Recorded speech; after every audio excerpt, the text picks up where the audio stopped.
नमस्कार विद्यार्थी मित्रांनो, आज आपण अभ्यासणार आहोत इयत्ता 6वी नवीन अभ्यासक्रम विषय भूगोल आणि आजचा आपला घटक आहे तिसरा वृत्तांची दुनिया. यावर आधारित स्वाध्याय प्रश्न उत्तरे उपक्रम यांचे संपूर्ण मार्गदर्शन आपण या व्हिडिओच्या माध्यमातून घेणार आहोत. मित्रांनो, तुम्ही नवीन असाल तर चॅनलला सबस्क्राईब करा व बेल आयकॉनला प्रेस करा. चला तर मग सुरुवात करूया. स्वाध्याय प्रश्न पहिला, दिलेल्या सूचनेप्रमाणे पुढील प्रश्न सोडवा. खालील अ गट व ब गटात योग्य जोड्या जुळवून दिलेल्या पर्यायातील अचूक पर्याय निवडा. बघा, एमपीएससी सारखे प्रश्न या ठिकाणी दिलेले आहेत. अ गट दिलेला आहे आणि ब गट दिलेला आहे आणि याच्या जोड्या जुळवून 4 पर्याय दिलेले. त्याला पर्यायाचे पर्याय म्हणतो आपण किंवा प्रश्नांचे पर्याय असं म्हणतो. तर या ठिकाणी 1 नंबर कर्कवृत्त. कर्कवृत्ताची जोडी कोणत्या पर्यायासोबत लागते? तर कर्कवृत्त उत्तर गोलार्धामध्ये असतं 66.5 अंश 3 मिनिटे. बरोबर आहे. म्हणजे 1 नंबरचं क कुठं जोडलेलं ते बघायचं पर्यायामध्ये. तर 1 नंबर क पर्यायामध्ये जोडलेला आहे. बरोबर आहे. म्हणजे अशा पद्धतीने गेला तर हेच आपलं उत्तर आहे. बाकी कोणत्याही ठिकाणी 1 नंबरला क जोडलेलं नाही. मग 2चं ड बरोबर आहे का बघा. मकर वृत्त 66.5 अंश दक्षिण बरोबर आहे. 3चं अंटार्क्टिका वृत्त 23.5 अंश 30 मिनिटं दक्षिण बरोबर आहे. आणि आर्टिक वृत्त या ठिकाणी दिलेलं आहे 23.5 अंश 30 मिनिटं किंवा 23.5 अंश डायरेक्ट उत्तर. अशा पद्धती म्हणजे पर्याय क्रमांक क हे या प्रश्नाचे योग्य उत्तर आहे. त्याला आपण गोल करूया. बघा पुढे, अक्षवृत्ते व रेखावृत्ते यांच्या संदर्भातील खालीलपैकी सत्य विधाने कोणती ते निश्चित करून योग्य पर्याय निवडा. या ठिकाणी 4 विधाने दिलेली आहे आणि कोणत्या पर्यायातील क्रमांक आपल्याला योग्य उत्तर सांगतो. बघा, पहिलं विधान आहे 0 अंश अक्षवृत्त पृथ्वीला उत्तर व दक्षिण गोलार्धात समान विभागते. तर बरोबर आहे. 0 अंश अक्षवृत्त म्हणजे आपण विषुववृत्त म्हणतो. दक्षिण आणि उत्तराचे 2 गोलार्ध करतात. म्हणजे पर्याय क्रमांक 1 बरोबर आहे. 2 0 अंश व 180 अंश रेखावृत्त मिळून पृथ्वीला पूर्व व पश्चिम गोलार्धात विभाजित करते. हे विधान पण योग्य आहे. सर्व रेखावृत्तांची लांबी समान असते. हे विधान सुद्धा योग्य आहे. सर्व अक्षवृत्ते समान लांबीची असतात. हे मात्र चुकीचं आहे. कारण विषुववृत्त सर्वात मोठं आहे. त्याच्यावर बाकी राहिलेले वृत्त आहेत ते लहान लहान होत जातात आणि ते ध्रुवावर बिंदू स्वरूपात येतात. म्हणजे 4 नंबरचं विधान चुकीचं आहे. आपलं योग्य विधान निवडायचे आहे.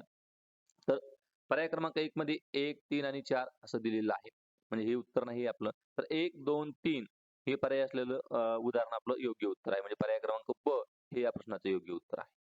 मित्रांनो, तुम्हाला व्हिडिओ आवडत असेल तर लाईक करा, नवीन असाल तर सबस्क्राईब करा व मित्रांमध्ये शेअर करा. चला, पुढील विधाने तपासा व अयोग्य विधाने दुरुस्त करून पुन्हा लिहा. या ठिकाणी 4-5 उदाहरणं तुम्हाला दिलेली आहेत. ते वाचायचं आहे. ते जर योग्य असेल तर योग्य, जर अयोग्य असेल तर योग्य करून लिहायचंय. त्याला बघा, सर्व रेखावृत्ते उत्तर ध्रुवाजवळ आणि दक्षिण ध्रुवाजवळ एकत्र येतात. बरोबर आहे. सर्व रेखावृत्ते उत्तर व दक्षिण ध्रुवाजवळ एकत्र येतात. हे विधान योग्य आहे. नंबर 2चे विधान आहे लगतची 2 रेखावृत्ते एकमेकांना समांतर असतात. तर हे विधान मात्र अयोग्य आहे. तर लगतची 2 अक्षवृत्त एकमेकांना समांतर असतात असं असायला पाहिजे होतं. आपण ते या ठिकाणी दुरुस्त करून लिहिलेलं आहे. बघा, 180 रेखावृत्त हे मूळ रेखावृत्त आहे. तर हे विधान सुद्धा अयोग्य आहे. तर 0 अंश रेखावृत्त हे मूळ रेखावृत्त आहे. तर 180 अंश रेखावृत्त कशा संबंधित आहे? तर आंतरराष्ट्रीय वाररेषा आहे.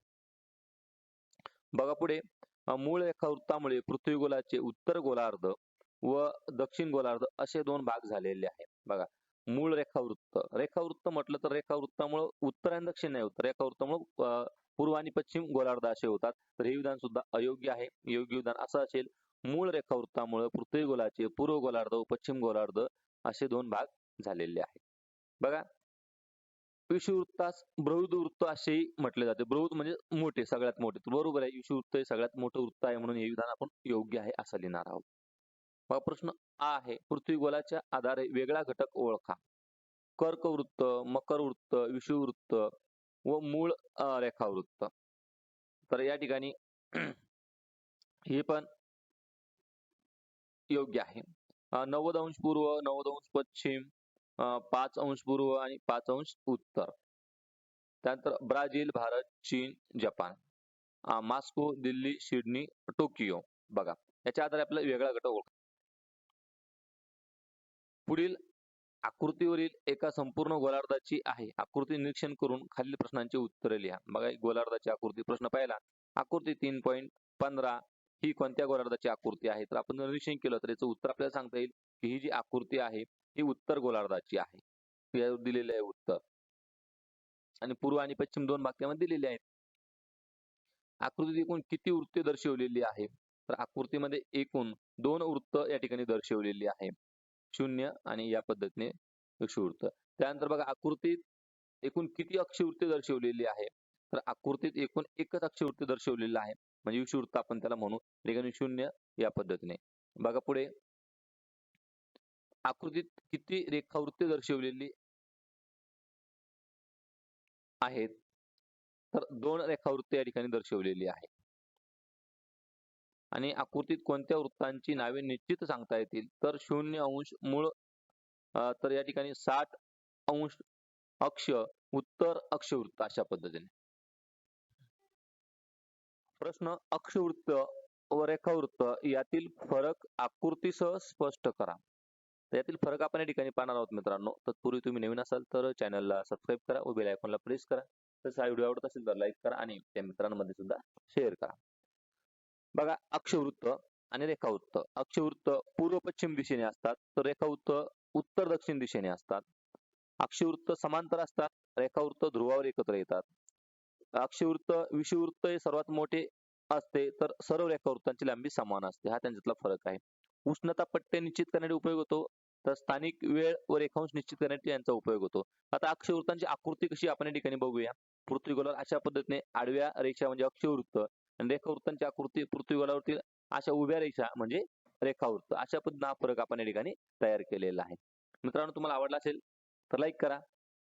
पुढे आकृती क्रमांक 3-16 चे निरीक्षण करून कंसातील योग्य पर्यायांची निवड करून निर्देशित चौकटीत लिहा. बघा कंसातील पर्याय आहे विषुववृत्त, आर्टिक वृत्त, कर्कवृत्त, मूळ रेखावृत्त, मकर वृत्त आणि अंटार्क्टिका वृत्त. त्या ठिकाणी आपल्याला या पर्यायांची योग्य चौकटीमध्ये यांना लिहायचं आहे. बघा या ठिकाणी मूळ रेखावृत्त या ठिकाणी असणार आहे कारण 0 रेखावृत्त दिसते आपल्याला. आता बाकी अक्षवृत्तांची नावं आपल्या ठिकाणी टाकायची. बघा सुरुवात करूया आपण. सर्वात प्रथम आर्टिक वृत्त कारण उत्तर ध्रुव आहे 23.5 हे 66.5 उत्तर ध्रुव आर्टिक वृत्त असतं.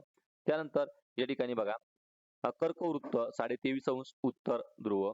त्यानंतर या ठिकाणी येणारे विषुववृत्त 0 जे अक्षवृत्त आहे त्याला आपण विषुववृत्त म्हणतो. त्यानंतर या ठिकाणी येणारे मकर वृत्त 23.5 दक्षिण आणि त्यानंतर या ठिकाणी येणारे 66.5 दक्षिण अंटार्क्टिका वृत्त बघा आणि या ठिकाणी 0 या ठिकाणी मूळ रेखावृत्त.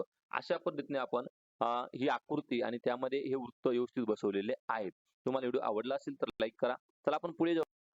आकृती क्रमांक 3.13 चे निरीक्षण करून खालील प्रश्नांची उत्तरे लिहा. आपल्या पुस्तकामध्ये आकृती आहे. पहा सर्व रेखावृत्ते कोणत्या महासागरातून व खंडातून जातात? तर सर्व रेखावृत्त ही आर्क्टिक व अटलांटिक महासागरामधून जातात. त्यानंतर विषुववृत्त कोणकोणत्या महासागरातून व खंडातून जाते? तर विषुववृत्त हे अटलांटिक, हिंदी आणि पॅसिफिक महासागरातून जाते. त्यानंतर मूळ रेखावृत्त कोणकोणत्या खंड व महासागरातून जाते? तर मूळ रेखावृत्त दक्षिण अमेरिका, आफ्रिका, आशिया, इंडोनेशिया बेटे आशिया खंडातील यामधून जाते. त्यानंतर 0 दोन्ही वृत्ते कोणत्या खंडातून जातात? तर आफ्रिका खंडातून जातात. पृथ्वीगोलावरील किती अक्षवृत्ते वर्तुळाकार असतात?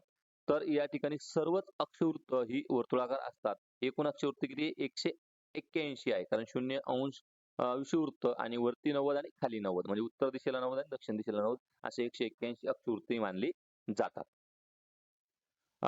खालील आकृतीचा उपयोग करून वृत्तजाळीचे रेखाटन करा. एक गोल काढायचा त्यावरती वृत्तजाळी काढायची अशा पद्धतीने अक्षवृत्त, रेखावृत्त या पद्धतीने आपण काढलेले आहे. सर्वात मोठे विषुववृत्त आहे. अशी तुम्ही आकृती या ठिकाणी छानपैकी काढायची आहे. मित्रांनो तुम्हाला अभ्यासासाठी परीक्षेसाठी खूप खूप शुभेच्छा. आपण पुन्हा भेटूया पुढच्या व्हिडिओमध्ये. तुम्ही अजूनही चॅनल सबस्क्राईब नसेल केलं तर चॅनलला सबस्क्राईब करा व मित्रांमध्ये शेअर करा. थँक्यू. बाय.